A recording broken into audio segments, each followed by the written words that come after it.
Hi, I'm Rob Dahm, and this is getting your turbos hooked on meth. Stop.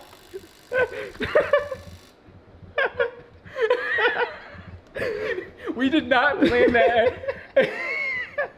That was good. That's how you start a video. We need to get about 50% more fuel into this engine. We are going to be putting 4 injectors on each turbo. They'll be 2600s or larger, and those 4 injectors will be wired to spray fuel into the front of the turbo, and as soon as it hits these blades, it's going to cause the fuel to evaporate. And evaporative cooling is the actual powerhouse of cooling. That occurs whether it's on the turbo. That also occurs if you spray it into a port. But up here we'll have multiple benefits because we don't want hot air going into the engine and then detonating. Now, we're also going to be running methanol, so I don't think it's going to be hot air at all. This sounds like an absolutely stupid, crazy, foolish idea, but I have to be honest, I didn't come up with it. So this is the turbo off of a 1999 Cosworth engine. First of all, it's got an IGV valve, so you've got the ability to control airflow to the front of the turbo, and those actually are purposely angled at the opposite angle of the compressor wheel. An Indy car back in the 90s did not have an intercooler. They had this ring here. This ring is called a PCI ring, which is pre-compressor inlet. This little funky ring here comes off, this comes up. Wildly enough, fuel going into here, and then injectors in 4 corners. It helps with the turbo, helps with the air temperatures, and so we are using this PCI ring as our inspiration for what to do with the 12 rotor. Thankfully, the 12 rotor is not semi or peripheral ported, because these you don't control timing. It is going to go through that, through the piping, through the throttle body, so many variables that it is going to be a breath of fuel, not a pulse. What we have to do is make sure that those only turn on when we are looking to party. We have to cut these injectors before we close the throttle, which is actually kind of cool. You could actually have that stuff all interact, and you can use the rules to do that. I am going to scan the Garrett G55 and then start designing our very own PCI ring. This is the 4-rotor turbo here for reference. It's the same front cover as all 3 of the 12-rotor. But I got in thick wall aluminum on purpose. I used something kind of similar on the 12-rotor fuel rails in general, just in case the rail gets hit by something. I'll show you the design. The design is really cool. This was actually about 2 hours of work, and one of my favorite things is this little guy. 3D Connection sent this to me. What you can see here is injectors modeled, O-rings modeled, the center ring for the turbo modeled, little tips of the injectors sticking out. It's these little elbows that are the main parts. I purposely will inset this so that way it's welded out here. If that's the same thickness as the tube itself, it can sit all the way into there, so we can make the exact length, and it has a resting spot. Personally, the only thing that I don't like about what I designed is I designed these to be smaller. I would have rather have it kind of flow more like this, but this will maybe create some turbulence and get it into the injector hole down here. And so I designed it so that way that the O-ring is sitting within this. I don't know enough about fluid dynamics to say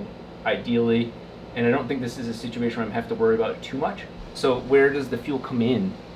And that's one of the reasons I do like this tighter radius, is that we can weld a fitting onto this and it shoots it this way, or maybe slightly at an angle, so that way it can go straight to an injector. I don't know enough about pressures with liquids, but I don't want to have weird things, but the idea is that it shoots in. I made it with flat sides and stuff so I can always throw it back in. I think the only challenging cut is going to be the injector O-ring, because it's basically have to sit like this, and basically have to machine a jig that holds the almost finished piece, so I get a nice clean vertical cut. These should be pretty easy to wrap out. One of my favorite things is my 8-sleep mattress topper. That unit has radically changed my quality of sleep. I have been able to focus on my health and get stronger.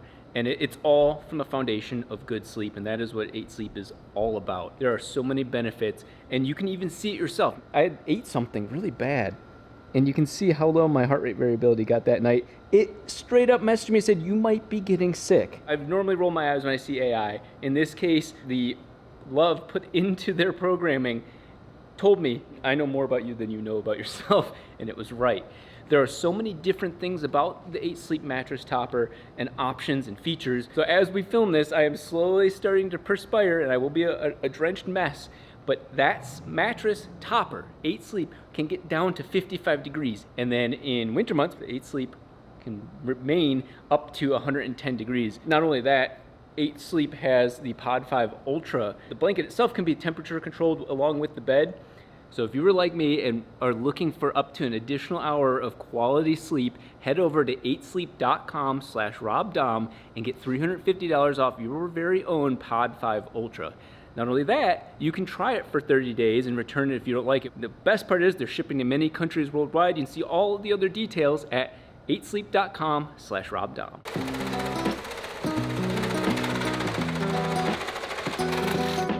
So now with these 4 chunks ready to go, they're all awkward angles, but that's actually really okay because I left enough material on each side. So taking it right to the edge here, I'm gonna go inward about that much. This first operation is 17 minutes, but I'll just be able to put another one in right over the edge, go, so all 4 of them will be able to do that, and then flip them over and struggle again. But let's see what 17 minutes gets us.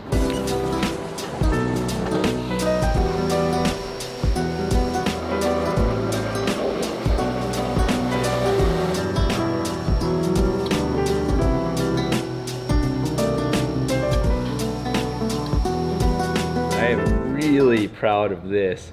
Look at that cool design and finish, and then this radius is extremely smooth. And if you guys know much about machining, it's not easy to do that and make it not have little lines in it. So all 4 corners are done. I am going to flip it upside down and then take this side down. So the jaws are designed, good or bad, 3 stages. Stage 1 was this, and then stage 2 drops down a little bit further, and then once that face is done, then we can just put it in like this and like this. So each of these, and then finally this little V in here, it holds right in there. We should have these done, ready to be welded pretty quickly.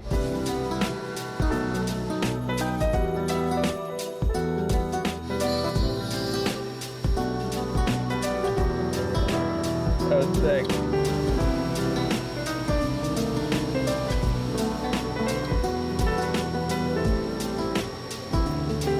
Not off the press, there is my blank. It's pretty clean. One's missing. Yeah. The one that is missing, as Joel has pointed out, he's very observant, is in the machine because we are about to cut these holes for this tube. Okay. So let's see what happens. Drilling first just to really keep the material to a minimum for the boring. Look at that.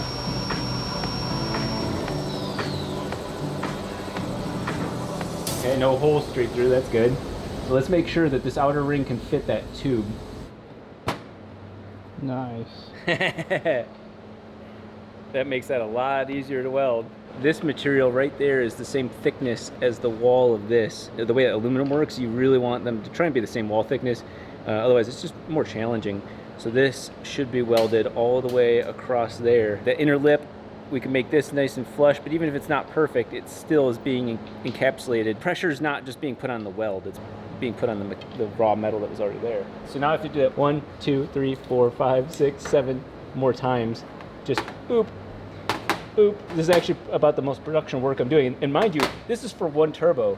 If this goes well, I have to do this for 3 more turbos. 1 for the 4 rotor and 2 more for the 12 rotor. So less talking and more working. Okay, so the whole reason we are building this is for this final hole is to put an injector right inside of there. So those 2 cross in perfectly. Now we'll make this one meet up with them, but it's repeatable. That vise is just like drop it in and go. So these should go very, very quick.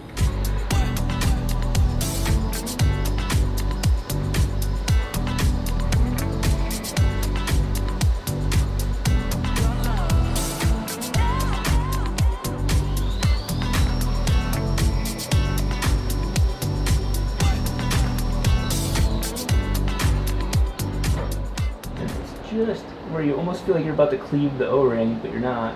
Look at that. It sits right in spot, and all I do is just tighten this. I feel like I'm a production shop. Here it is. I am so very happy with this. You can see the injectors are in there. Ideal placement for O-rings. Yeah, this fits on near perfect. So I now need to cut this down to length. So I'm gonna try and cut each of them to 5.5 inches. 5, repeating of course.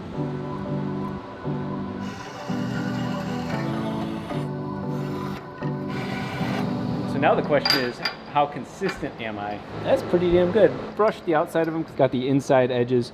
Mind you, these tubes are thicker than the inside holes here on purpose. So that way I could have more room for flow in there.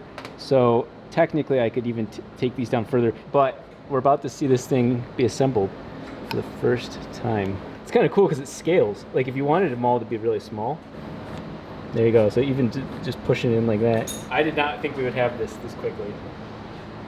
Oh, yeah. The measurements all add up. That's nuts. Just because we can doesn't mean we should. I will straight up admit that at this exact moment.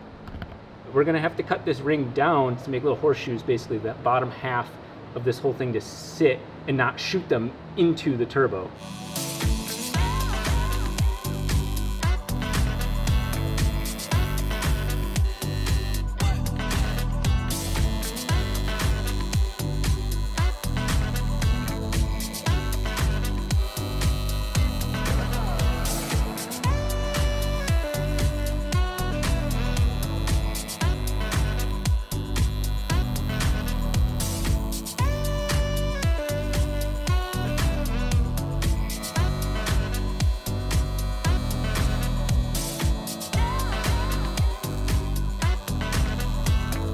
Rob welded this thing. It is exactly like I dreamed of. I'm obsessed with making this thing precision, so I want to make it consistent. And so in this case, the next question is how? A couple of key things I want. One is that even ignoring the logo, this is thicker than this. So the further it's riding up on that, like this is the worst possible position because I could still do it, but now it's hitting the turbo and it's sticking up higher. But I want that logo. I was like, okay, well let me go off of these surge little lines. These aren't symmetrical. It threw me off because I kept, yeah, I kept going, oh, well, you know, I'll line them to the center of these, and it kind of does between these two. But I was like, what the fuck? And I'm sure there's obviously a reason for that. So, and I want it to be the same on every single turbo. There is something I can base it off of. That plane, so it'll be square to this and square to this piece. So then on these, it'll look aesthetic. I just want it consistent. And so I'm gonna machine every single one the exact same, clock them the same. We get it all. We get the logo, we get it nice and tight. We get room to the speed sensor if we needed a pressure fitting. Mind you, the injectors are gonna be sitting here, and then the other thing that happens is the fuel rail. So the fuel rail is right here. One or two fittings are gonna come from here and then go into here. We'll cross that bridge when we get to it, but at least this is like a standardized part. So if we have issues, they all work the same. We can fix them all the same. I might own a mill. I do not own a lathe. And of course, everything I need to do is circles. I want to hold this ring in the machine. Now, this is a 5-inch diameter circle. I used it to hold the exhaust flange for the 1 rotor in there. But for the 12 rotor, I want this. Now, it's about $200 for about 8 sets of these, but I don't want to have one for one diameter, one for another diameter. I want to have multiple purpose jaws. So what I'm going to do is get a little creative on this. You can see this tool right here is an undercutting tool. And what I'm going to do is basically, I've got the bigger one right here. I'm going to undercut under here. It'll sit on this taper and pull it down. And so you don't have to use nearly as much force to hold it in the machine, and I don't have to machine new sets of jaws. So if I was going to machine new jaws, they would actually kind of go like all the way like this, and even then, this undercutting ends up becoming a very valuable, useful thing. So this tool is slightly wider than this. It's perfect. So I'll go down on the bottom of here and just cut a nice little shallow undercut, and that will make it easier, in fact, to use these jaws for 5-inch material because the corners no longer become a problem because they're undercut. So it'll hold it even better. It's kind of a win-win. I think. Honestly, a little nervous about what I'm about to do. I'm just reminding myself, all the shit I'm gonna take down, we don't really use otherwise. We are going to go for this exact angle right here. I'm gonna take the front ring down, but you can see I can't go too far. So I need to take it down and then make the O-ring holes. So that way the injectors can't straight up shoot into the turbo. We'll see how accurate my stuff is.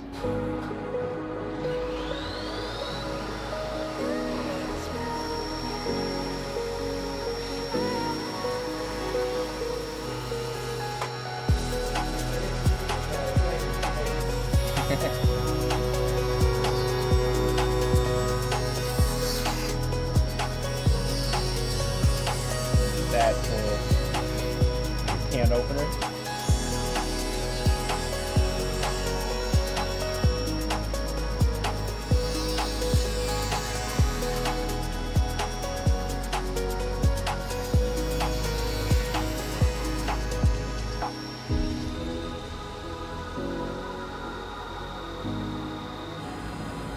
All right, that is a simple first take. Tons of things I would make way better, but virtually zero chance of an injector pushing out. I necked it down so that this plastic piece holds in second. The O-ring holds it in first, so you have to crush the O-ring completely, and then it would sit on the plastic piece that's built into the neck. You can kind of see that there. So the O-ring's touching. You see how that right there? But then if it push came to shove, it's got that extra space to fill in, but nonetheless, even the steel body would have to somehow plow through that, and it still wouldn't leak and be dangerous. One thing that bummed me out for a second is that this is almost touching, but that's because of the weight of it. Once it's upright like it's supposed to be, and the injectors are being held in correctly, it'll sit right where it's supposed to be. So this is very exciting. Now I have to come up with super thin bolt holes, so I have to rush over, get a small like M4 tap, drill some holes, and plan that part out to make the top piece that clamps these in. But you can see this chattered. I learned a lot with 1/8" tools, so I got better tooling coming so I can not make it chatter so much. But again, those aren't sealing, they're physical limitation pieces, so I can sleep good at night. Look at how clean these little holes, these look machined or bored. That's just drilled. Very, very happy with that. I did a center little drill to get the hole lined up, and that is a 3.3 millimeter hole. We're gonna use a little trick that we do on the manual mill, but I've got a good way of doing this on this mill. So one of the biggest problems as soon as I go to do this is that if I'm off by the slightest bit, as you start going in deeper, it either A, maintains that and then stops and hits the wall, or B, it cuts all the threads that you've already made because you're on an angle. So on the manual mill, you can hold the drill press essentially aspect of it over the hole. Well, this we're gonna do is run the code again, and each time stop it at the next hole, because the first move it does is makes the center point of the hole. So watch this. We'll go back, stop there. Now I do have control over the height, but it is set in the correct spot. You can even just use it as a visual reference. Because to me it looks like it should be here, but it's back here somewhere. And there you go, that's the very beginning of a straight, almost machine perfect tap. So that way I don't snap this tap going in on an angle, but I'm gonna pull this back up because obviously I don't want to snap this either. But you can use the point of this, and the way that this tool is made has a little hole in the top. Line those up and that you've got a square tap. Super exciting. McFadden has these M4, basically 25 millimeter to 30 millimeters, as long as you're gonna get thread like easily anywhere. And so it's a little shakier than I was expecting it, but the thread's clean. Great news about all this though is that these aren't necessarily holding pressure or anything back. All they're doing is holding this to the ring on here, but the pressure is being pressed against it axially. So these two are pushing against each other, these two are pushing against each other. This is more of like a retaining ring, and those are solid. Red Loctite those at the time, and then I've got little nylock nuts that I'll have to make sure I make the head big enough to countersink, and then put a tool on that, and I would just got to machine another ring, and those things are locked in place. Joel left me alone way too long, And then now he's surprised that we're doing wiring when he talked yesterday about doing wiring. I'm not now, surprised. The best part about that is there's a method to my madness. This is the IndyCar PCI ring. And while I was working on it, I was able to figure out these connectors and do all that. So what we're going to be doing today is not only getting the PCI ring all wired up to finish this project, but it also allows me to work on the IndyCar and get further on the IndyCar harness. We did a little maintenance on the machine because of all the steel and, more importantly, the cast iron we've been cutting. It's time to turn this piece into the top ring of the PCI ring.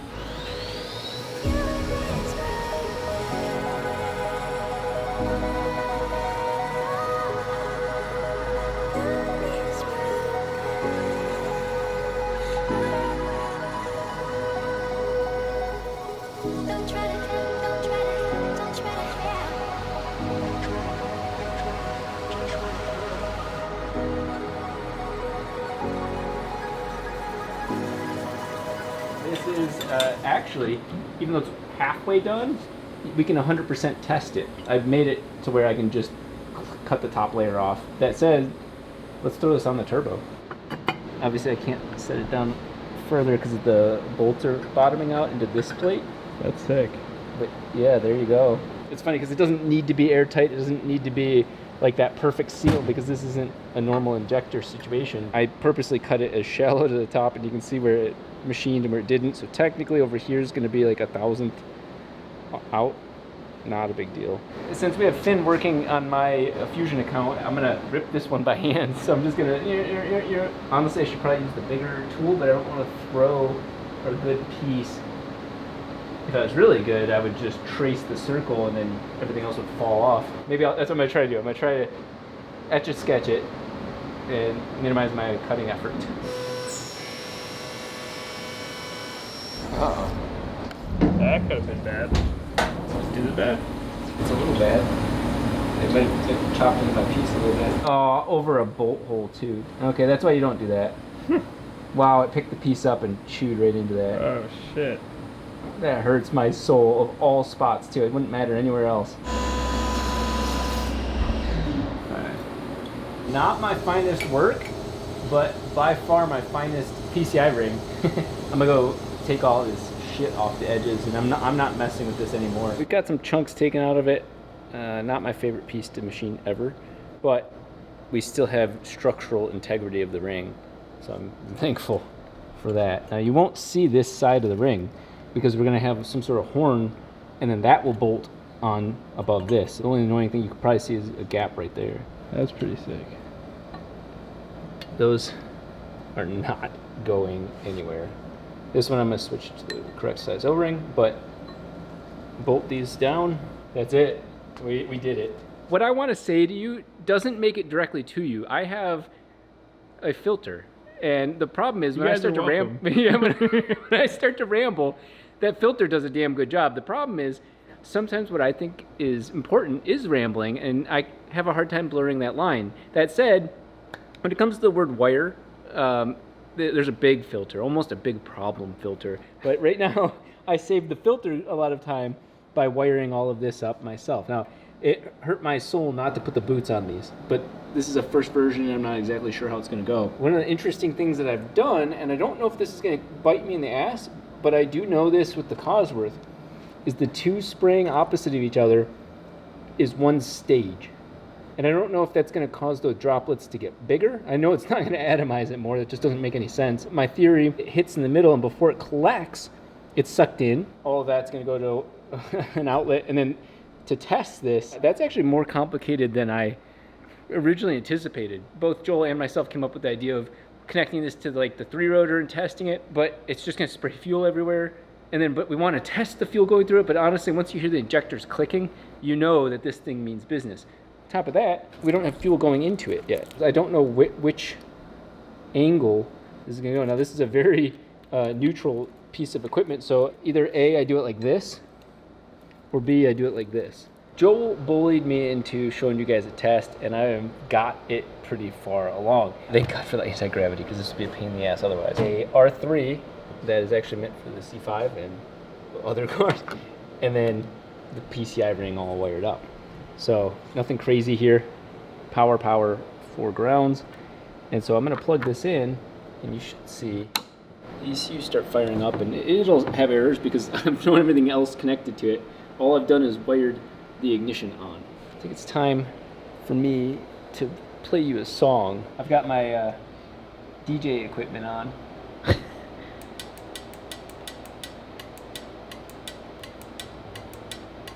You know, you're probably wondering, why is that uneven?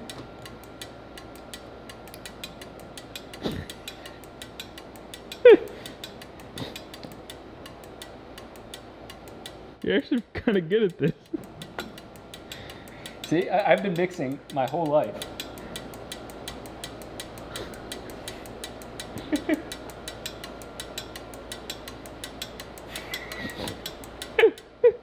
I can't believe that actually worked. Obviously, that is the 4 injectors firing off sequentially. So 1, 2, 3, 4. Now, this is one of the best simple parts of Haltech, which is just fuel system testing. And so what you're hearing me do, this is 2 of the injectors, and it's not firing them at the same time, it's firing them opposite. Then this is the other 2 injectors. And what's kind of funny is it lets you turn this one on, and then if you time it right, but if you type it wrong, they're firing off from each other, but it's super entertaining. So that's all 4 injectors, and my favorite part here, click, click, click, click. And if we wanted to get crazier with the beat,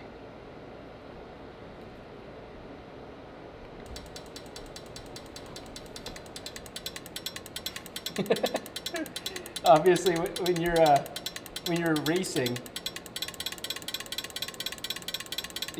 they're going really fast.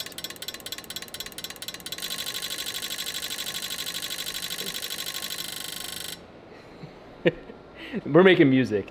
So aside from adding fuel into this right now, we are able to fire off all 4 injectors as planned. Whenever I just stop doing one thing, even if I'm currently 3D printing the 1 rotor's intake manifold, Joel, much to your guys' benefit, is right there like, you done with this? So we're gonna machine that little hole and then a little bit of this, not that hole, all of that, just in a little bit so that way it can be welded and of course cleared out on the inside. It's actually pretty thick in there to make sure that fuel gets in there. I originally had it only going down this little bit. Well, there's metal in there, so that would be very inefficient. All the codes are in. This should be pretty quick.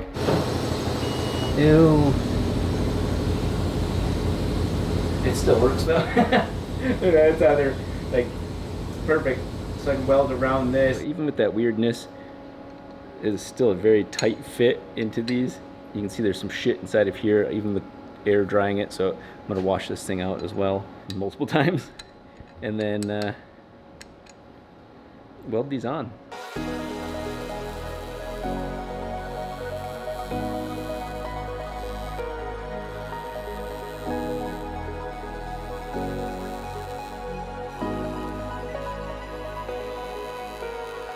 We have taken the fuel filter from the C5, the fuel system from the 3-rotor, and fittings from God knows what else. And so what we are doing is making a small system that lets me plug into the PCI ring. Yes, we are going to test it. Now we have to test it with it on the turbo, otherwise it's going to shoot the injectors out. I want to make sure that my fittings don't leak. That's going to be step number 1 before we turn this thing on.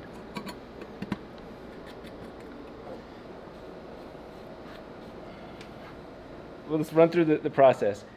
Fuel pump, fuel out. I still want to filter just because I don't want to screw up these injectors. That goes into the rail. The rail can send it this way technically. It will, some percentage, but then it can also just send it all the way around with momentum into here, which goes into the side of the regulator. The regulator has a diaphragm that holds it back. I think this is about 90 psi open to atmosphere. Everything else is blocked off, so then this is the escape for the extra fuel pressure, dumping back into this tank.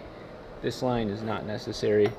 We do need to fill it. We do need to fill it from here. Hot wiring, something that shouldn't be hot wired. You love it. I love it. I know. That's my like disclaimer. That's my way of being like, yeah, guys, this is so stupid. See, this is like the kind of wiring I can tolerate. I wish I could turn my brain off and just do this again. So at this moment, we should just be able to, there we go. So Fuel Lab at its finest. Okay. And there is no fuel in there.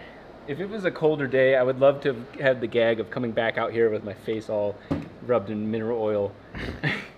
I'm already that greasy. I asked for mineral oil, and then he got lubricant and laxative You're priorities. gonna clean your guts out, dude. I didn't know that mineral oil was used for that. I just see people running their computers in it. Joel wants me to try the welding dipstick wire thing, so we'll see if this works. I think it has to be vertical. Yeah. I could be wrong. Oh, hell yeah. Oh shit. Okay, that is working way too well. You're getting a little sloppy. I'm getting sloppy because I'm getting, whoa, don't want to do that. I'm getting bored. You want to taste some mineral oil? I kind of do. You're not supposed to breathe it in, but you can drink it. It says it's tasteless. It's buttery. It's like a little bit of, I'm going to be shitting my brains out. It's warm. So this is how well is my welding working.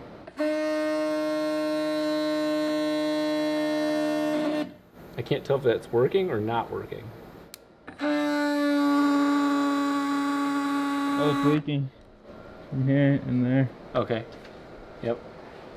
Okay, that's a good sign. We are holding pressure. I've got one little baby O-ring. Just if you see liquid, it's leaking from this top O-ring. It's not the metal, I can tell you that for sure. What isn't leaking are my welds. I've never tried running all of it at once. Let's see what happens. So we're gonna plug in. ECU is on. This stuff's just so thick. Oh, yeah, it's coming out. Look at me. We're pretty disappointed with how weak and anemic that looked. So we're gonna put acetone in here to break it up a little bit.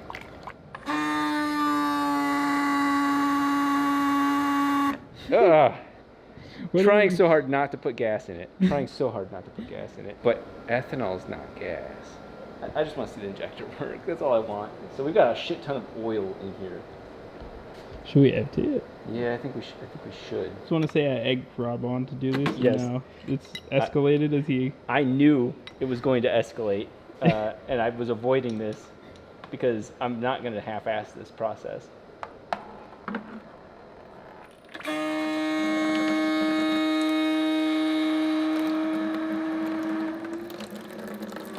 Oh, look at that.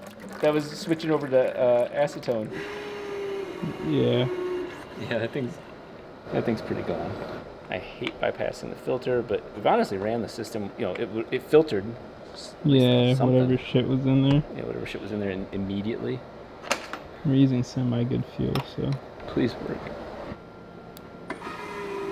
Oh wow.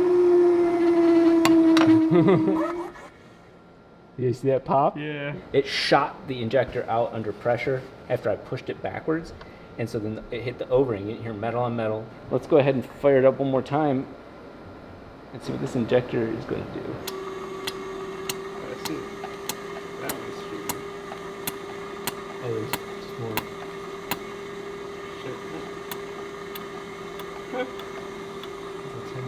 It's squirting better, that's for sure. Why is all this process a mess? Thankfully, ethanol is way harder to auto-ignite than gasoline. That's my logic right now. Methanol would be even harder, I guess, which is what we'd ultimately be spraying into this. So maybe this is accurate testing. So first step is we're going to pressurize the system. We should hear it really like this way more.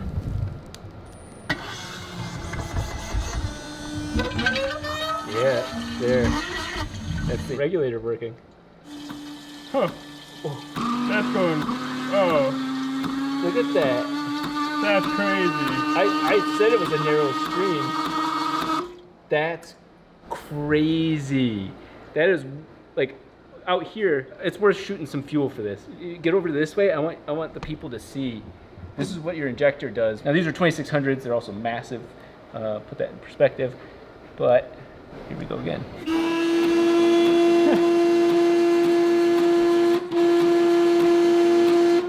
Wow. We have to turn on the melody. Stop.